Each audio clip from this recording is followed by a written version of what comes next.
দেশে কিছু গান্ডু আছে, তাদের মধ্যে কিছু কিছু গান্ডু আছে যারা বেনপি করে আর গল্লিক খায়। এই যে গল্লিক, এদের মাথার উপরে চাপিছে ততোধিক গান্ডু। এই গান্ডুগুলা পাবলিকের শান্টিং খায়, চান্দাবাজি আর ধান্দাবাজি করতে যায়, আর সেই রাগ ঝাড়ে আমার উপরে। ভাবতে এমন আমি তাদের ক্ষমতার বাড়া ভাতে ছাই দিছি।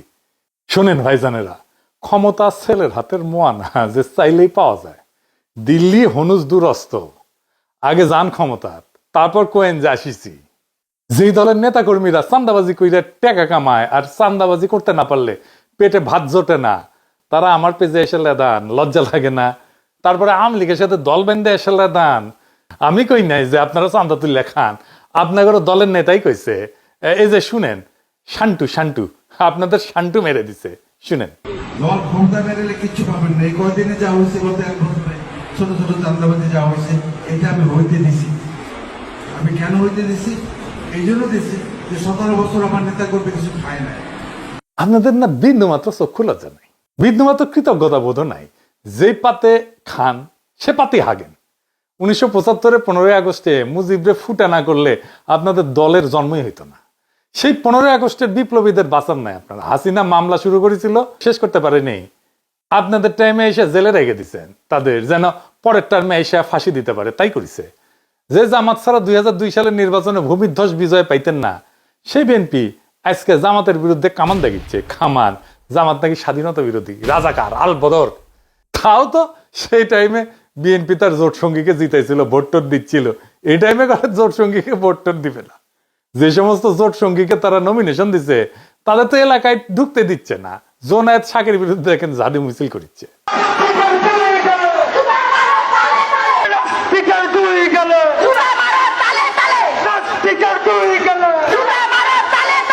জোনায়েত শাকিরের নমিনেশন দিবে বিএনপি, তাই মানে তাতেই ওদের পুচ্ছে আগুন ধরে গেছে। নূরের পটুয়াখালীতে নমিনেশন দিয়েছিল বিএনপি, তারপরে নূর গেছে এলাকাত ক্যাম্পেইন করতে। এলাকায় বিএনপি নেতা কর্মীরা ওরে অবরুদ্ধ করে রাখছে। যতগুলো আসন বিএনপি তার জোট সঙ্গীদের দিবে না, সব কটাই একই ঘটনা ঘটবে, আর ওই আসনগুলাই হারবে বিএনপি। যাই হোক, যেটা নিয়ে আলাপ শুরু করবো কইছিলাম, কি ঘটিছে গত পরশু সেটা নিয়ে কথা বলি। কেন ওয়াকারের চোখে অশনি সংকেত দেখেছি আমি পরশুর ঘটনা, ক্যান্টনমেন্টে যেটা ঘটেছে। ঢাকা ক্যান্টনমেন্ট থেকে 46 ব্রিগেডের 8টা এপিসি মুভ করে জিয়া কলোনি থেকে বাইর হয় 11ই অক্টোবর রাতে 1:30 থেকে 2টার মধ্যে ঘটনাটা ঘটে। 4টা বাইর হয় আর 4টা বাইরে থেকে ভিতরে ঢোকে। এপিসি মানে জানেন তো, আর্মার্ড পার্সোনাল ক্যারিয়ারে, যে এটা এইগুলা এক একটা এপিসির সাথে 2টা করে জিপ বোঝাই সৈন্য ছিল।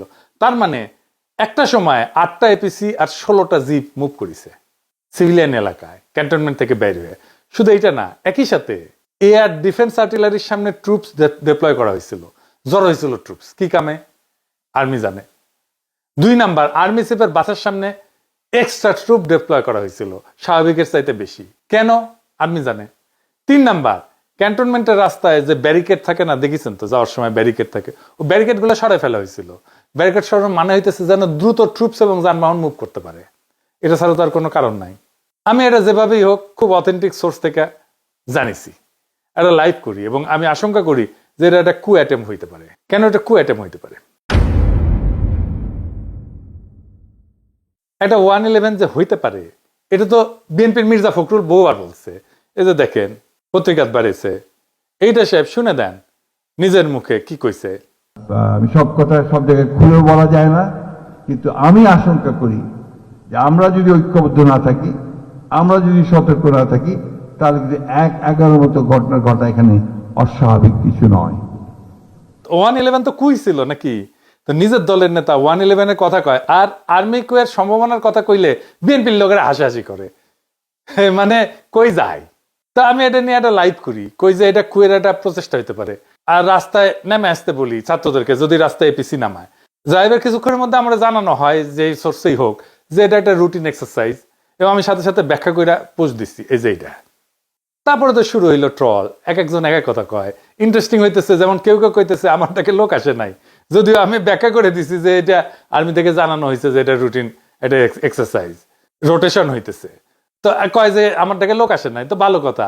আবার একই লোক আমারে কয় যে আমি মবস্টার, তা আমার কথায় যদি লোক না আসে তাহলে আমি মব কেমনে তৈরি করি, আর আমি যদি মবই তৈরি করি তাহলে আমার ডাকে লোক আসবে না, এটা কেমনে হয়? হ্যাঁ, আমার ডাকে লোক আসে নাকি আসে না সেটা তো প্রমাণ হবে রাজনৈতিক লড়াইয়ের মাঠে। আমি তো রাজনৈতিক দল করি না, আমার কোনো দল নাই। যাদের দল আছে তাদের ডাকে কেমন লোক আসে ওটা আমরা দেখেছি, ওই হ্যাডম আমরা দেখেছি গত 17 বছর। খালেদা জিয়ার বাড়ির সামনে বালু ট্রাক সরানোর লোক পাওয়া যায় নাই। হ্যাঁ, আর এখন হ্যাডমের একেবারে হারকিলিস হয়ে গেছে, অফিসের সামনে কর্মীর চাইতে পুলিশ বেশি থাকতো। দেখেছেন, সাধারণ মানুষকে রাজনৈতিক কর্মসূচিতে সম্পৃক্ত করার, আকৃষ্ট করার ক্ষমতা একজন রাজনৈতিক দলের বাইরের ব্যক্তি হিসেবে খুব অল্প কয়েকজন মানুষের আছে। খোদা তাআলার কৃপায় তার মধ্যে তালিকার নিচের দিকে হইলেও আমার নামটা থাকবে, একদম শেষ দিকে হইলেও থাকবে। কতদিন থাকবে জানি না, যতদিন সাধারণ মানুষের কথা বলবো ততদিন তো থাকবে আশা করা যায়। আর ওই শক্তি যখন মাঠে দেখাবো তখন ওই ঠাপের ব্যথা 1 সপ্তাহ যাবে না, কলে কয়ে দিচ্ছি সব জাউরাগুলোকে। যাই হোক, এখন আসেন দেখি কু করতে কত সেনা লাগে। মুজিবরে ফুটা করতে সাকুল্যে 300 সোলজার গেছিল, জিয়াকে হত্যা করতে গেছিল মাত্র 40 জনের একটা দল। একটা কু করতে বেশি লোক লাগে না রে বেকুবের বাচ্চা গান্ডু। বাংলাদেশ ঘর পড়া গরু, তা আমরা সিঁদুরে মেঘ দেখলে ভয় পাবো। 8টা এপিসি আর 16 জিপ সৈনিক যে কোনো দুর্ঘটনা ঘটানোর জন্য যথেষ্ট। নিজেদের একটা নৌবহর শান্তির সময় এক জায়গা থেকে অন্য জায়গায় গেলে শত্রু দেশকে ইনফর্ম করে সেনাবাহিনী, সিভিল প্রশাসনকে না জানায় গভীর রাতে এপিসির মুভমেন্ট, এটা কোনোভাবেই গ্রহণযোগ্য না। সোজা কথা, ফুল স্টপ। আমার আশঙ্কা যে এটা ওয়াকার একটা পরীক্ষা করেছে যে আমরা কেমন রিয়াক্ট করি। গান্ডুদের আফসোস যে এটা কেন পিনাকে আগে জানলো, তারা কেন জানলো না আগে? আগে জানবো কেমনে রে বেকুবের বাচ্চা, তোরা তো নিজের দলের নেতাকেই রক্ষা করতে পারিস, তোরা তো ঘুমেছিল যখন জিয়াউর রহমানকে খুন করে, হত্যা করে। চট্টগ্রাম ক্যান্টনমেন্ট থেকে ওই চট্টগ্রাম সার্কিট হাউস, এটা 10-11 মাইল না 12 মাইলের মতো না? এই 12 মাইল আসলো একটা গ্রুপ সন্দেহজনক ইয়েতে, কেউ খেয়াল করলো না। এই তো হইতেছে ইন্টেলিজেন্স। তো ঘুমেছিল কে তোরা? তো জায়গায় থাকলে কবার পারলুনি যে আমরা যাচ্ছি বাঁচানোর জন্য, যাচ্ছি আমাদের প্রেসিডেন্টকে? পারিস নাই তো। সজাগ থাকলে তো করবো। তো ঘুমাস তো, নাক ডেকে ঘুমাস, তা ঘুমানোর সময় আবার নাকও ডাকে তোকে। এডিটর সাহেব, নাক ডাকার একটা সাউন্ড দেন, ক্যাঙ্কা নাক ডাকে বিএনপির লোকগুলো, সেটা দেখিয়ে না। কেউ কেউ কইতেছে, আমি আরো কেন কনফার্ম হইলাম না, আর আমার কাছে তো রিয়েল টাইম তথ্য আছে সিভিল প্রশাসনের শীর্ষ পর্যায় থেকে। 46 ব্রিগেডের ব্রিগেড কমান্ডার মফিজুলের ফোনে 1000টা ফোন করা হয়েছে নানা মানুষকে দিয়া, আর মফিজ মিয়া ফোন ধরে না। তো আপনার কি মনে হয় যে সে ঘুমাইতেছিল? মোটেই না, ইচ্ছা করে ফোন ধরে নাই। এই সময় কি করা যায়, কি করা উচিত? চুপ করে বসে থাকা, কনফার্ম করা, আর কি করে ফেলবো? এই প্রসঙ্গে কর্নেল মুস্তাফিজের বক্তব্য শুনি, কি কইছে। পিনাকি তাকে দেখছেন না একটা লাইভ করতে, যে 46 ব্রিগেডে একটা মুভমেন্ট হয়েছে। হ্যাঁ, this is a routine movement, but এটা প্ল্যান করে এখন নিয়ে আসা হয়েছে। কাদেরকে থামানোর জন্য? যে ছেলেগুলা রাস্তা নামছিল বলার জন্য যে এই যারা গুম খুনের সাথে জড়িত তাদেরকে পুলিশের কাছে হ্যান্ড ওভার করে দিতে হবে, তাদেরকে যেন জেনারেল ওয়াকার বাঁচাইতে না পারে। এটা কভার করার জন্য একটা চিকন বুদ্ধি করছে। মানে আমি এটা কেমনে জানলাম? আমি তো সবসময় এটা নিয়ে অনেকে ফান করে, যারা ওয়াকারের পালিত কিছু কুকুর আছে, কিছু হইলেই আইসা যুক্তিতর্ক বাইর হয়ে যায় আর কি, যেখানে সেখানে আমি লাইভ করি। ওই কুকুরগুলা তখন এই যে এই সুযোগটা নিছে আর কি, কুকুরগুলা দিয়া স্প্রেড করা যে সাপও মারলো লাঠি মানে ভাঙলো না, কি যে এই এপিসি মুভমেন্টটা ইচ্ছা করে এই টাইমে করা হয়েছে যেন এটা একটা থ্রেট হয়। সবাই যে গরম হয়েছে, আমি জাস্ট ভারমন্টের দিকে আইসা আলবেনিতে লাঞ্চ করার জন্য রেস্টুরেন্টে উঠছি, সাথে সাথে 4-5 জন আমাকে ফোন করছে যে এই হইতেছে হোয়াট ইজ দ্য নিউজ। আমি কয়েকজনের কাছে নিউজ দিলাম, তাদেরও কোনো রেসপন্স পেলাম না। অবশ্যই মনে হলো এরকম একটা হলে তো আমার 1-to-1 জানার কথা। হ্যাঁ, গ্যারান্টি। এই যে 46 ব্রিগেডের যে মুভমেন্ট হচ্ছে বিদ্রোহীদের কাছে চলে গেছে, এটি হচ্ছে মেইন জিনিস। এটা থেকে শিক্ষা গ্রহণ করতে হবে আমাদের জেনারেল ওয়াকারুজ্জামান, যে আপনি ইচ্ছা করলে কিছু একটা করলে পার পাবেন না, এটা ভালো মতোই জানেন। বিএনপির গান্ডুগুলারে কই, শহীদ প্রেসিডেন্ট জিয়াউর রহমান ডিফ্যাক্টো এবং ডি জুরো মিলায় ক্ষমতায় ছিলেন 5 বছর 6 মাস 23 দিন। কয়া দিলাম, লিগে রাখেন। এর মধ্যে কু হয়েছে কয়টা জানেন? 19টা। শেষবার কু করছিল 24 ইনফ্যান্ট্রি ডিভিশনের জিওসি মেজর জেনারেল মঞ্জুর, যিনি একসময় জিয়ার অত্যন্ত ঘনিষ্ঠ মিত্র ছিলেন। সেইবার আর উনি সার্ভাইভ করতে পারেন নাই। কয়েক মাস পর পর একটা করে কু হইতো।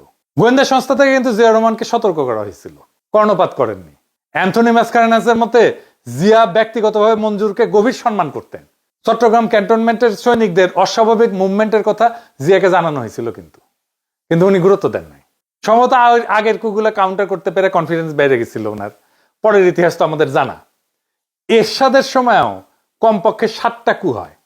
রওনক জাহানের এই বই বাংলাদেশ প্রমিস অ্যান্ড পারফরমেন্স, এইটাতে 7টা কুয়ের কথা বলা আছে। 11-তে তো আবার কু হয়। বিএনপি সরকারের ইয়াজউদ্দিনের ক্ষমতা কেড়ে নেওয়া হয়, সে তত্ত্বাবধায়ক সরকারের প্রধান ছিল। যেই দলের প্রতিষ্ঠাতা প্রধান আর্মি চিফ হয়ে জীবন হারাইলেন, নিজেদের অসংখ্য কর্মী 15 বছর জীবন দিলেন, তারা কুনিয়া সতর্কনা থেকে গুজব বইলা উড়াই দিয়া খুব রাজনৈতিক প্রজ্ঞা দেখাইতেছে, যেন বা তাদের কোনোদিন কিছু হয় নাই। বিএনপি কুয়ের ফলে শুধু প্রতিষ্ঠাতার জীবনই হারায় নাই, 2-3 বার ক্ষমতা হারাইছে। প্রেসিডেন্ট সাত্তার নির্বাচিত সরকার ছিল, তারে কু করে কে হটাইছে? এরশাদ হটাইছে। তোরে বিএনপি সরকার কুয়ের মাধ্যমে তো হটাইছে। আব্দুর রহমান বিশ্বাসের সময় কু করার চেষ্টা করছিল জেনারেল নাসিম 2007 সালে। জেনারেল নাসিমকে তো ভালোবেসে বিএনপি তারে আর্মি চিফ বানাইছিল। তো তারপরে তারেক রহমানকে দইরা নির্যাতন করছে কে? আর্মি করছে তো নাকি? এই আর্মিরাই তো ম্যাডামকে মনিলরের বাড়ি থেকে বের করে ওই বাড়ি মাটির সাথে মিশিয়ে দিছে। 111-এর কু করে বিএনপির প্রেসিডেন্ট ইয়াজউদ্দিনকে হটাইলো না তত্ত্বাবধায়ক সরকারের প্রধানের পদ থেকে। এই সেনাবাহিনী চাইছে, দেখলো না পিলখানায় তাদের সহকর্মীদের প্রাণ দেয়াকে? কারণ ইন্ডিয়া কইছিল পিলখানায় অভিযান করলে ইন্ডিয়ান আর্মি বাংলাদেশে মার্চ করবে, ঢুকে দেবে। কোনোদিন জিজ্ঞেস করে নাই ইন্ডিয়াকে যে পিলখানায় আমি অভিযান চালাইলে তুমি আমার দেশে মার্চ করার কে? এই সেনাবাহিনীর ক্যান্টনমেন্টের ভিতরে আয়নাঘর হইল। এই সেনাবাহিনী 2024-এর জুলাই-আগস্টে গুলি চালাইলো, ছাত্র জনতা মারলো, আশ্রয় দিল আওয়ামী লীগ আর পুলিশের দুর্বৃত্তদের, পালাই যাইতে দিল নিজের বাহিনীর দুর্বৃত্ত জেনারেলদের, এমনকি আওয়ামী লীগের নেতাদেরকেও। এরপরে এদের শিক্ষা হয় না। কি প্রগাঢ় বিশ্বাস এদের এই জেনারেলদের প্রতি। আর একটা জিনিস বিএনপির গান্ডু ছাপরি বুদ্ধিজীবীদের জানায় দিই, ওরা জানে না কি সেটা। আসেন এটা দেখি। বিএনপি সরকারের তো ভারত 2007 সালে জানুয়ারি না, তার 2.5 বছর আগে 2004 সালে সেপ্টেম্বরে কু করে ফেলা দিয়ে হাসিনাকে ক্ষমতা বসাইতো আজীবনের জন্য। এর জন্যই তখন বাংলাদেশে একের পর এক রহস্যজনক জঙ্গি হামলা হওয়া শুরু করে 2004 সাল থেকে। এরপরে রহস্যজনক ভাবে 21শে আগস্ট গ্রেনেড হামলা হওয়ার পর বাংলাদেশ সেনাবাহিনীর প্রাক্তন সেনাপ্রধান এবং আওয়ামী লীগের 1996-2001 সালে সাবেক জ্বালানি মন্ত্রী নুরুদ্দিন খান সেপ্টেম্বর মাসে আমেরিকান রাষ্ট্রদূত হ্যারি কে টমাসের সাথে দেখা করে আমেরিকান সরকারের গ্রিন লাইট চায় কু করার জন্য। কু করার জন্য। এবং এই জন্য সে সেনাবাহিনীর বিভিন্ন কর্মকর্তার সাথে কথা বলে রাখছিল। আমেরিকান রাষ্ট্রদূত এরপর তৎকালীন বিএনপি স্থায়ী কমিটির সদস্য লেফটেন্যান্ট জেনারেল অবসরপ্রাপ্ত মাহবুর রহমানের সাথে দেখা করে এবং এই বিষয়টা জানায়। বিস্ময়করভাবে মাহবুর রহমান এই ব্যাপারে খুব বিস্ময় প্রকাশ না কইরা রাষ্ট্রদূতকে উত্তর দেয় যে আমেরিকা যদি গ্রিন সিগন্যাল দেয় তাহলে অবশ্যই কু হবে। হ্যাঁ, বিএনপির নেতা সে বলতেছে কু হবে। তিনি তার নিজের দলের প্রধানমন্ত্রী খালেদা জিয়াকে সেই মিটিং এ তুচ্ছতাচ্ছিল্য করে কথা বলেন। এই হচ্ছে বিএনপির নিজেদের ভিতরের ঐক্য। আর এবার যদি কইতো তাহলে বিরানি আমলম, কচু খেতি, ওয়াকারের পথবালক কেউ আগায় আসতো না। উল্টা এরা জেনারেল মাহবুবের মতো বিএনপিকে গালিগালাজ করত। সেই সময় তখন আমেরিকান সরকার কনভিন্স হয় নাই যে বাংলাদেশে ইসলামী জঙ্গির উত্থান ঘটছে। সেই জন্য হ্যারি কে টমাস কু করতে গ্রিন লাইট দিতে অস্বীকার করে। এইটা কেমনে জানলাম আমি? সে হ্যারি কে টমাস এই ঘটনার বিস্তারিত বিবরণ 2004 সালের 16 সেপ্টেম্বর তার নিজের বস আমেরিকার পররাষ্ট্রমন্ত্রীর কাছে একটা সিক্রেট কেবল টেলিগ্রাম করে পাঠায়। সিক্রেট টেলিগ্রাম আমি কেমনে পেলাম? এটা উইকিলিক করে দিছে। এই টেলিগ্রামটা উইকিলিক্সের অন্য সব দলিলের সাথে প্রকাশ করা হয়েছিল। এখানেও আছে, দেখেন এডিটর সাহেব, দেখেন গান্ডু মূর্খ সদা বিএনপির ছাত্রী বুদ্ধিজীবী পড়িস সেগুলা। এরপরের ইতিহাস তো সবার জানা। 2005 সালে বাংলাদেশে হঠাৎ করে অনেক রহস্যজনক জঙ্গি হামলা হওয়া শুরু করলো। এর সাথে 63 জেলাতে একসাথে বোমার বিস্ফোরণ ঘটলো। ইন্ডিয়া, প্রথম আলো, দিল্লি স্টার এই সময় ক্রমাগত আমেরিকার কান ভারী করতে থাকলো যে বাংলাদেশে জঙ্গি হামলার, হিন্দু নির্যাতনের বানোয়াট খবর দিয়া। এইসব রেকর্ডে উইকিলিক্স আছে। অবশেষে আমেরিকা কনভিন্স হয়। 2007 সালে কু করার গ্রিন লাইট পায়। ভারতীয় মদতপুষ্ট কুলাঙ্গার মইনু 111 ঘটায় এবং ফখরুদ্দিনকে ক্ষমতায় বসায়। তারপরে ইতিহাস সবার জানা। তারপরে বিএনপি শিক্ষা হয় নাই। এখনো হাসিনা রেখে যাওয়া উচ্ছিষ্ট সেনাবাহিনীর জেনারেলদের পাচাটে আর ইন্ডিয়ার কাছে গিয়ে পেন নাম ঠুকে। বিএনপি যখন গোয়া মারা খায় তখন এর আবাল বুদ্ধিজীবীরা পালায়, এরাও পালাবে। বিএনপির বাকি নেতা কর্মীরা কাটতে কাটতে আবার আল্লাহর কাছে বিচার দেবে যে ইনকা কইরা শালার পুত ভোট দেন না, আবার ঠিক সুদাও। সবাই হাত তোলেন। ওই শালার পুতরা মুনাজাত কর, মুনাজাত কর। ঘুরে শালার বুতারা মুনাজাত ধর মাইক আনতে বলছেন আল্লাহ তোমার কাছে বিচার দিলাম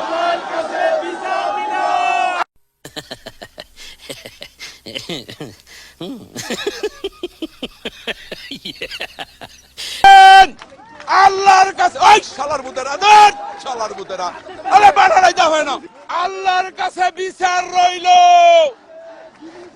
ও ভাই স্লোগান দিয়েন না এবং স্লোগান দিবি মেরাম এবং এইরকম বিচার আল্লাহ সহ্য করবে না যার ওই তুমি ঠিক দাও কেন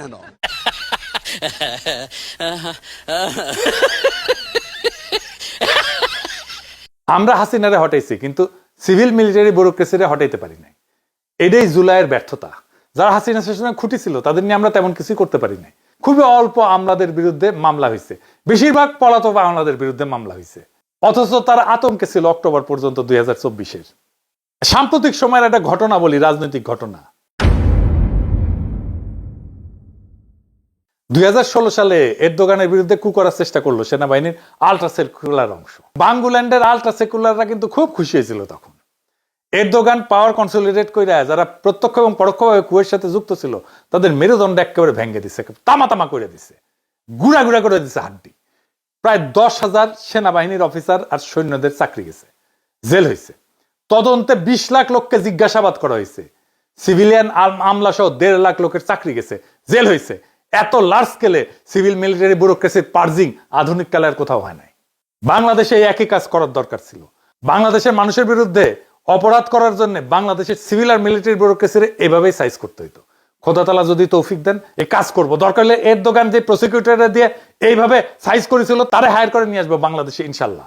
আমরা 3 দিন আগে আইসিটি ওয়ারেন্ট ইস্যু করার পরে আর্মির টপ ব্রাস ক্ষুব্ধ এবং সম্ভবত শঙ্কিত। এই অবস্থায় আর্মির এত বড় একটা ট্রুপ মুভমেন্টের উপরে আমাদের নজর রাখতেই হবে দেশের স্বার্থে। এই মুভমেন্টে কোনো মিলিটারি কুর চেষ্টা প্রস্তুতি হোক বা না হোক, সিভিল অ্যাডমিনিস্ট্রেশনকে এই মুভমেন্টের আগাম খবর না দেওয়াটা নিয়মের ব্যতিক্রম। এই মুভমেন্ট অত্যন্ত অস্বাভাবিক।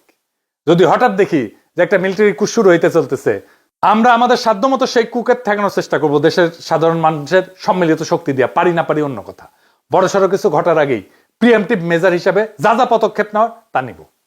আপনারা এইটা বুঝে দেখেন কিভাবে আওয়ামী লীগ, বাকশালী আর বিএনপি আর কচু খেতি ওয়াকারের পথ ভালো একই সাথে আমার পিছে লাগে, একই সাথে। তার মানে এদের একটা ঐক্য আছে। ইন্ডিয়া, বাকশালী, আওয়ামী লীগ, ওয়াকারের পথ বালক, এরা সব এক গোয়ালের গরু। আমাদের ছাত্র জনতা জুলাই বিপ্লব করে হাসিনার ফ্যাসিস্ট শাসনের পতন ঘটাইছে। মনে রাখবেন আমাদের ক্ষমতা আছে কু ব্যর্থ করার। আমরা নিশ্চিত আমরা যারা সবাই জুলাই বিপ্লবকে অন করি, আমাদের দায়িত্ব হবে যদি আদৌ তেমন কোনো ষড়যন্ত্র হয়ে থাকে এবং ভবিষ্যতে কখনো কুয়ের পরিকল্পনা হয়ে থাকে তার বিরুদ্ধে সর্বশক্তি দিয়া রুখে দাঁড়ায় সেটাকে ব্যর্থ করে দেওয়া। এই কু ব্যর্থ করার লড়াইও হবে আমাদের বিপ্লবের অংশ। এই বিপ্লবকে রক্ষা করার দায়িত্ব আমাদের সবার। ইনকিলাব জিন্দাবাদ।